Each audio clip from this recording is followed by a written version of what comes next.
दोस्तों, गौतम बुद्ध के बाद बौद्ध धर्म जो है तीन संप्रदायों में बट गया। जिसमें पहला संप्रदाय था हीनयान, दूसरा था महायान और चौथा था वज्रयान, जिसे तंत्र मंत्र की शाखा भी कहा जाता है। और अगर आप इनके संबंध में नहीं जानते तो आप मेरे पिछले वीडियोस देख सकते हैं। दोस्तों, आज हम जानेंगे नवयान के बारे में, जो बौद्ध धर्म के चौथे संप्रदाय के रूप में जाना जाता है। दोस्तों, दरअसल हुआ ये कि 1956 के बाद अंबेडकर ने जो है बौद्ध धर्म को अपना लिया। अंबेडकर का मानना ये था कि जो पहले से बौद्ध धर्म के संप्रदाय थे, जैसे हीनयान, महायान और वज्रयान, उनमें अनेक तरह की कमियां थी। गौतम बुद्ध की जो शिक्षाएं थी, इन्होंने उनको जिस तरह से प्रस्तुत किया था और उनसे संबंधित जो विश्वास थे, अंबेडकर ने ये माना कि इनमें बहुत तरह की कमियां हैं जिनको स्वीकार नहीं किया जा सकता। इसलिए अंबेडकर ने क्या किया कि अपने सामाजिक सुधार आंदोलन को एक नई दिशा देने के लिए और उसको आगे बढ़ाने के लिए बौद्ध धर्म की शिक्षाओं में कई तरह के संशोधन किए और उनको नए रूप में जो है प्रस्तुत किया।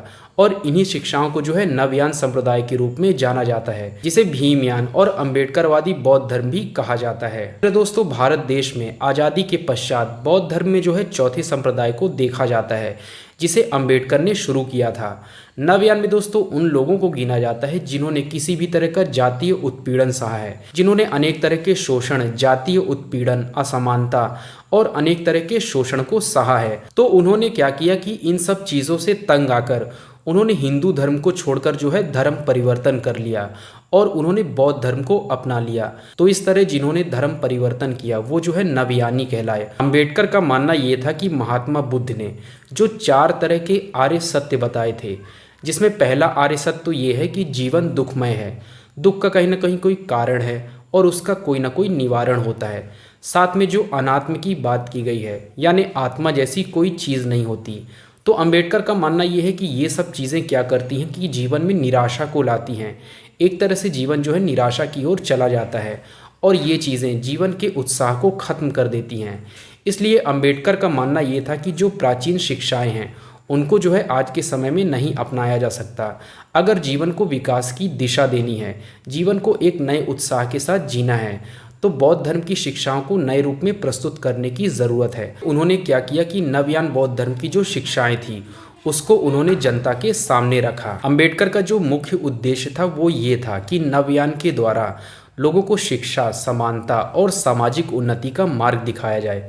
जो भी लोगों के बीच में सामाजिक भेदभाव जैसी चीज़ें हैं, तो कहीं ना कहीं लोगों को समानता का मार्ग दिखाया जाए और इन्हीं चीज़ों के द्वारा जो है समाज की प्रगति होगी। इस तरह नवयान जो है अंबेडकर के लिए एक तरह से सामाजिक सुधार का मार्ग है। अंबेडकर ने इस बारे में एक किताब भी लिखी है जिसका नाम है द बुद्धा एंड हिज धम्मा, यानी बुद्ध और उनका धम्म। इस संबंध में उन्होंने नवयान के बारे में बताया है। बौद्ध धर्म में दोस्तों एक शब्द आता है निर्वाण, और नवयान में जो है निर्वाण को अलग तरह से प्रस्तुत किया गया है। जैसे बौद्ध धर्म में ये माना जाता है कि निर्वाण का अर्थ होता है जब किसी व्यक्ति को आत्मज्ञान की प्राप्ति हो जाती है, तो एक तरह से जो है निर्वाण प्राप्त हो जाता है। लेकिन अंबेडकर का मानना ये है कि जो भी जीवन के भौतिक दुख हैं और इन भौतिक दुखों को दूर करने की जो तैयारी है वही एक तरह से निर्वाण है। अंबेडकर जो है एक तरह से भौतिक दुखों की बात करते हैं, जैसे जीवन में अशिक्षा है, जैसे जीवन में असमानता है, विकास की कमी है, संसाधनों की कमी है। ये सब भौतिक दुख जब दूर हो जाते हैं तो व्यक्ति को जो है निर्वाण की प्राप्ति हो जाती है। तो उनका मानना ये है कि एक तरह से निर्वाण जो है इन सब चीज़ों को दूर करने की, यानी भौतिक दुखों को दूर करने की एक तरह से तैयारी है। अगर आप नवयानियों के बीच में देखेंगे, यानी जो अंबेडकर को मानते हैं और जिन्होंने धर्म परिवर्तन कर लिया है, वो अंबेडकर को एक तरह से भगवान की तरह पूजते हैं। नवयानियों के बीच में अंबेडकर जो है बोधिसत्व के रूप में पूजे जाते हैं। दोस्तों, बोधिसत्व का अर्थ होता है जिनको आत्मज्ञान की प्राप्ति हो चुकी है, जो एक तरह से बुद्ध बन चुके हैं, जिनको ज्ञान मिल चुका है और वो दूसरों को ज्ञान प्रदान करने में सहायता प्रदान करते हैं, उनको एक तरह से मार्ग दिखाते हैं। उनको जो है बोधिसत्व कहा जाता है।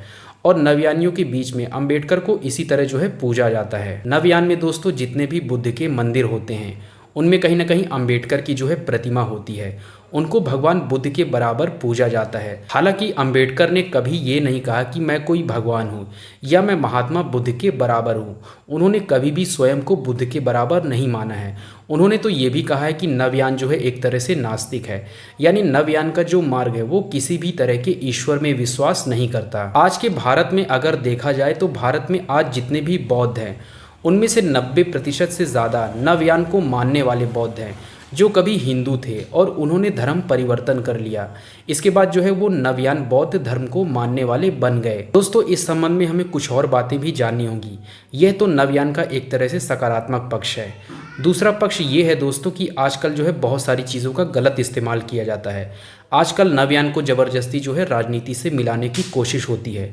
कई लोग क्या करते हैं कि लोगों को जो है उत्पीड़न, असमानता की बातें जो है दिखा करके उनका ज़बरदस्ती धर्म परिवर्तन करवाते हैं। कुछ लोग क्या करते हैं कि हिंदू देवी देवताओं का अपमान करते हैं, वो हिंदू धर्म का मजाक बनाते हैं और ज़बरदस्ती लोगों को बहला फुसला करके उनका धर्म परिवर्तन करवाते हैं, जो कि एक तरह से गलत है। क्योंकि भारतीय संविधान जो है अम्बेडकर के द्वारा लिखा गया है और उसी संविधान में सभी धर्मों की समानता की बात की गई है, यानी भारत में जो है सभी धर्मों का आदर होना चाहिए। दूसरी बात यह है दोस्तों कि जो नवयान है वो बौद्ध धर्म का एक तरह से चौथा संप्रदाय है। यानी बौद्ध धर्म की जो मूल शिक्षाएं थी, जो ओरिजिनल शिक्षाएं थी, वो तरह तरह के संप्रदायों में, अनेक मतों में जो है बट गई और कहीं ना कहीं जो बुद्ध की मूल शिक्षाएं थी, ये चीज़ें वहाँ से जो है दूर हो गई। तो बौद्ध धर्म की जो शिक्षाएं थी उनको नवयान में नए रूप में जो है प्रस्तुत किया गया था, ताकि सामाजिक सुधार आंदोलन को एक तरह से नई गति दी जा सके।